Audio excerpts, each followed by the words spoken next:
The postal code, or also called the zip code in the United States, is a combination of digits and numbers used by deliveries. There are 42,000 postal codes in Russia, and one of them has to be the richest. I wanted to also explore the poorest one in Russia, but it should be just a village in the middle of nowhere, with 10 people living there, and 300 stray dogs fighting over a single potato. So it's not really a clickbait material, so I'm just gonna skip it. Let's get to the richest one. So the richest zip code in Russia is actually in the Kremlin. That's where Mr. P spends his time, instantly making the zip code the richest one. They didn't even give the zip code some fancy number like 001. It's just 109012. Very humble. We are the same as regular people of them. I don't wanna stop at Kremlin. If you are interested, ladies and gentlemen, just go and visit this tourist attraction. It was initially built to hold the foreigners back, but now it's open for the foreigners. So the richest Russian zip code is in the Kremlin. So let's rather get to the second place. And the second place is the Putin's palace. I don't keep up with his palaces and I don't know how many he has. Let's just say he has 100 palaces. So let's skip all of them and move to the place number 101. Finally, we've moved to the habitable orbit. 101st place is our new first place. This is the zip code where, if you are lucky, you can buy a house. So here's the zip code that I'm going to cover in this video. 143083. 48% of landowners in this zip code are connected to the ruling elite. 15 years ago, the cheapest townhouse in this area costed $500,000. The cost of the land didn't grow much since 2010. So let's adjust the price to inflation and we will get $760,000. So you can buy a house and squeeze into the rest 52%. But if you don't have money, there are still some creative ways how you can get a housing for free. So stay with me. There is a popular Russian store called Tsum. It's a high-end department store with different luxury brands inside. I remember I happened to be in the Moscow's Tsum and I bought a jacket. I just wanted to see what it's like there. The store is right in the center of Moscow and it creates a lot of noise, it draws a lot of attention. And outside of Tsum you can find journalists asking you what you wear and how much it costs. So in the store they gave me the jacket and they put it in the Tsum bag.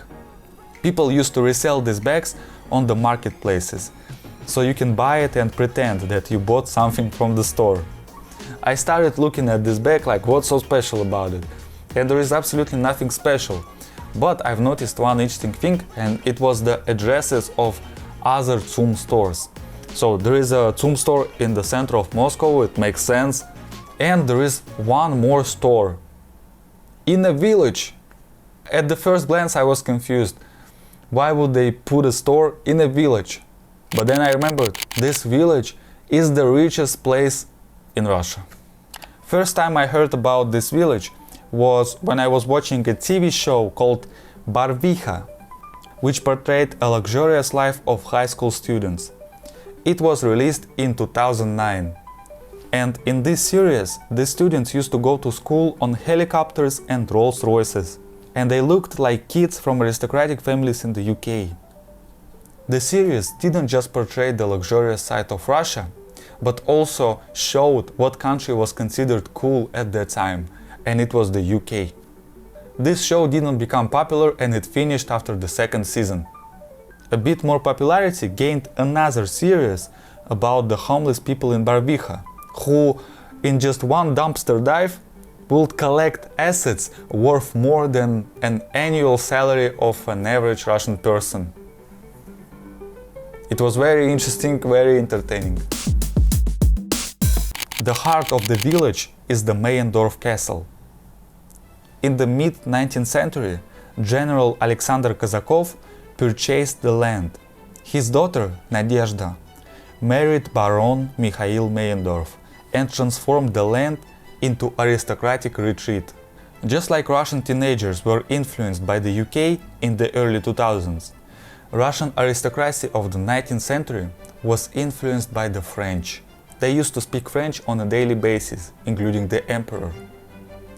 And so it only made sense that the castle was built in the style of the French Renaissance architecture. And in the 20th century, Russian aristocracy was influenced by the thugs and bandits. And they stole the property. And since then it belongs to the government. It became a closed zone reserved exclusively for the government people and for people that they like. With the collapse of the USSR, the state-owned villas and surrounding lands were privatized. Oligarchs, top officials and celebrities replaced the Soviet ruling elite. Nowadays, a journey along Barvikha is an endless series of fences at least 3 meters high. Barvikha is just one village. But there are also Zhukovka and a few villages nearby, and they exist under one unofficial umbrella name, Rublyovka. Today, Rublyovka is a hybrid of a high-end commercial hub and a high-security government zone. If you arrive in Rublyovka from Moscow on a regular train, you will be greeted by 4 dollar-sign restaurants. It is the restaurants where different presidents had lunches. The menu includes pickled cucumbers for $8, stewed buckwheat for $15 and lamb for $70. Then you can go and buy Dolce & Gabbana shoes at the local Zoom store. And if you would like to buy a place, you would have to cash out or become a refugee. This I will cover later. So now let's get to the money. Garda Estate Agency shows the places with the prices ranging from $900,000 to $65 million.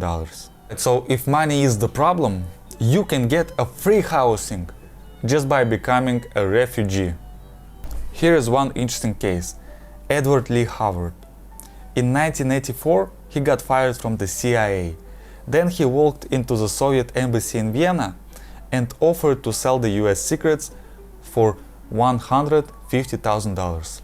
In today's money, it's $500,000 USD. That same year, he was granted asylum in the USSR. Howard was given an apartment in Moscow and a dacha near Barvikha. It was there that he died in 2002, falling from the stair and breaking his neck. I was expecting them to accept the secrets and just shot him on the spot. So I guess he was lucky. He lived in that place for 18 years and he died probably in the right time. That's when Russia wanted to join NATO, and his future will become uncertain. Howard's neighbor was another US defector, Glenn Michael Soter, a former war photographer who escaped to the USSR in 1986. 3 years after moving, he committed. So I guess I've just opened a space for mysterious speculations. And the practice of hiding people with difficult lives in Rublyovka still continues in the modern-day Russia. The former Ukrainian president, Viktor Yanukovych, who fled to Russia after the events of 2014, was housed near Barvikha. Bashar Assad is also supposedly living there.